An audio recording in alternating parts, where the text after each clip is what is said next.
Pilotcast listeners, this is Pilot Kent welcoming you to our video coverage of AirVenture 2006 in Oshkosh, Wisconsin. All right, I'm here with Alan Klapmeier, the CEO of Cirrus Design, the #1 piston single maker? Or, well, no, actually, I prefer to say the #2. The SR-22 is the largest single-selling model of airplane in the world, but Cessna still sells more airplanes than we do, and I always try and make sure that line is clear. We're not the #1 maker. We build the #1 airplane, but not the #1 maker. Okay, now a lot of people think Cirrus started when the SR-20 came out, not so many years ago, and that's not the case, is it? No, that's definitely not. We often tease about being an overnight success. We actually started designing our first airplane in 1979.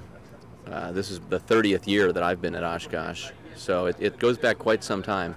We formally incorporated in 1984 and started with kit aircraft. We worked on a pressurized turboprop. We did a UAV for the military. So a lot of different work has gone on through the years. But this was always the goal. When I was in high school, I used to tell people that I thought we would have an airplane factory someday and sell lots of airplanes. So it's your dream come true then, huh? Well, not quite yet, but we're getting there. Well, I'd say you're getting there pretty well. Now, how many kit-built airplanes did you have? Well, very few, actually. The kit aircraft was a great learning experience, which is another way of saying economic disaster. We learned a lot, got a lot of attention. It was certainly very good for us, but we ended up buying back most of those kits and continued to change the design and move forward. So I think probably 40 kits, something like that, were sold before we took it out of production.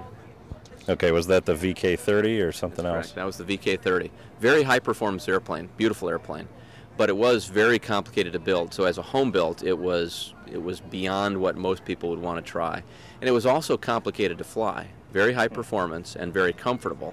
But as we evolved what is our corporate culture, we decided that ease of operation really was one of those essential factors to expanding the industry. And then safety as well. What could we do to change the airplanes to make them safer? And so the current airplane is, while not as high as performance, much easier to fly, much safer. Okay, and for anyone who's wondering, the Cirrus VK-30 is one of the planes that's shown in the movie 1-6 Right. It's the pusher single that looks really sleek. It's a good-looking airplane. It's a very good-looking airplane. And we'd actually talked to people back in the 1980s who would say, wouldn't this be better as a jet? And our answer was always, yeah, someday. So are you going to be producing a jet at any point? Yeah, someday. No, certainly, the great thing about aviation and where we're at today with technology is that we do have the tools to make airplanes easier to fly. And that's been the missing link to be able to expand the industry. You get so much value out of being able to fly that more people ought to do this. I mean, this is just a wonderful lifestyle, and truly a lifestyle, because it does change your whole life. But as we can make it easier and more people can do it, then we can continue to expand up that performance ladder. And yes, we now believe we can make a personal jet that is virtually as easy to fly as this airplane, and therefore will have a large enough market to be able to be sold for lower prices than jets obviously are today.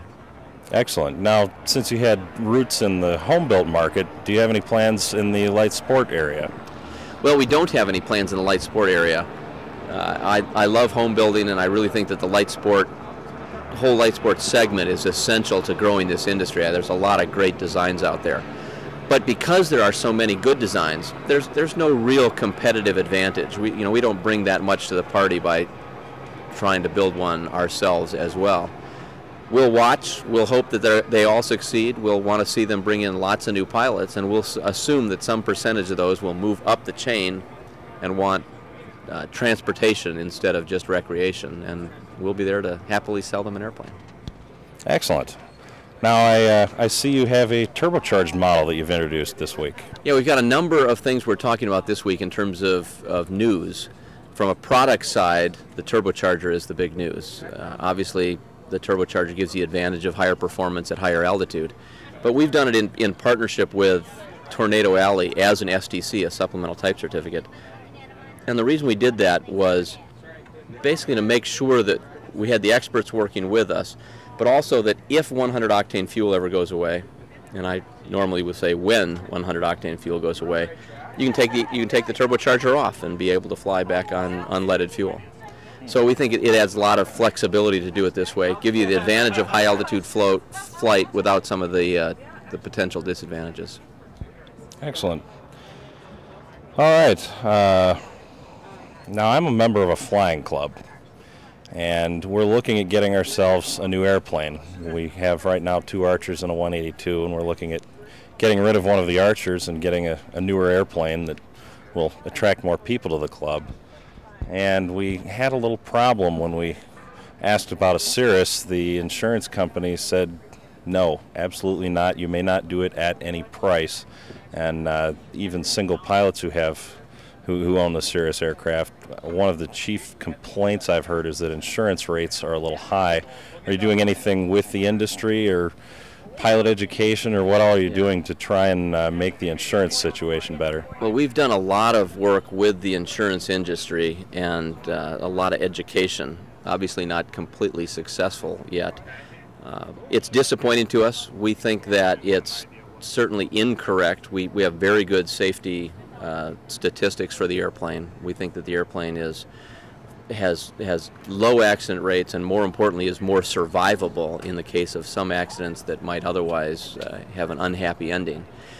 And unfortunately there are some companies in the insurance industry who really do think of it more in terms of we care about the cost of the airplane crash, not the lives that get saved along the way. So we're disappointed by that. We do expect to win this discussion with them, this argument, and we will get back to low rates because we think we've got the better mousetrap. All right. Now, in terms of safety, one of the things that distinguishes you is the parachute, of course. Now, from what we've heard, you have a story as to why you have that parachute installed. Well, there's a lot of reasons why, but yeah, the story behind it, or I should say the story that certainly made us very receptive to it, was that I had a mid-air collision back in about 1985 outside of Madison, Wisconsin. I will still talk to people sometimes who will say, you know, I'm not sure I need a parachute. I'm well trained. Well, the answer is that the parachute is there for a variety of emergencies that might happen that are outside of your control, such as a mid-air collision. And in my case, the guy in the other airplane died. So, and I have often said, you know, I still get goosebumps when I think about it. It was obviously a difficult situation. We were able to land our airplane, but we saw him go all the way down to the ground. When you project those kinds of incidents forward, it's easy to conclude that they happen rarely. There aren't very many mid-air collisions. We had a case of a pilot who pulled the parachute because he had an undiagnosed brain tumor and passed out in flight. Doesn't happen very often. So we would agree that the number of times that you would use the parachute are very, very small. The question comes down to the consequence. And normally when your only choice is the parachute, it's because the alternative is going to be fatal. We happen to think that it's a lot better keeping pilots alive. Insurance companies, some other aircraft companies like to focus on whether or not the airplane is damaged. Our view is you can fix the airplane, save the occupants. That's right. Now, we've talked to a couple of other airplane manufacturers that, with the glass cockpits, offer a choice between Avidyne and Garmin, and you're all Avidyne. The other manufacturers are getting very, very, very few orders for the Avidyne. Diamond, for instance, has built one airplane with the Avidyne system in it, and it seems like the market kind of wants Garmin. Do you have any plans up that alley? Well, we obviously talk to all the manufacturers all the time. You like to ask hard questions, don't you? We helped Garmin develop their system. We were the first ones to install a glass cockpit. It's something that I've focused on for about 15 years because I did believe it was essential to making the industry more accessible. Glass cockpits will save more lives than just about anything else you can do. But it does come down to whether or not it's user-friendly. And I think the guys at Garmin are great. They got great technology. We spent a lot of time talking about what futures might look like. But our conclusion is that at this point, the Avidyne system is easier to use than the Garmin system. And to us, that's the overriding factor, that Avidyne is more customer-friendly. And I think you'll find that when you talk to most people who have flown both, that's the opinion. So we don't mind the competition. To the extent that other aircraft don't sell as well as ours and need to have some kind of differentiating factor and try and make that sound better, hey, that's competition, have at it. But we're pretty happy with Avidyne. Okay. Well, we've talked about LSA and jets and turbos. What else are we going to be seeing from you in the future? Well, the first thing you'll be seeing, which has been announced here at Oshkosh, is a series of programs designed to make the whole ownership experience easier. And that starts with a program called Cirrus Access, where we will take people who have no flying experience, put them in a Cirrus, teach them how to fly with a full-time flight instructor, and by full-time I mean full-time for the whole year, in a rather unique way that we think will contribute to the end goal, which is safe utility. We're not interested in how fast you solo. We're not interested in how fast you get your license. The goal is 250 hours at the end of the year, and most importantly, the ability to then use the airplane safely from then forward. So you get a lot of real world experience. Different airports, different weather systems, all kinds of different conditions. We won't let you solo for 50 hours. It doesn't matter if you're ready at 6 or 16. You got to have 50 hours before you can solo. And so we think that program's going to be pretty good for helping expand the industry, and we'll roll that down to Tier 1, Tier 2, Tier 3 levels. Other programs include used airplanes, warranty programs, finance and lease, a whole series of programs that should help us help people buy airplanes and get into this lifestyle that we enjoy. All right. Well, Alan, thank you very much for joining us today, and we look forward to the next big thing from Cirrus. Sounds good.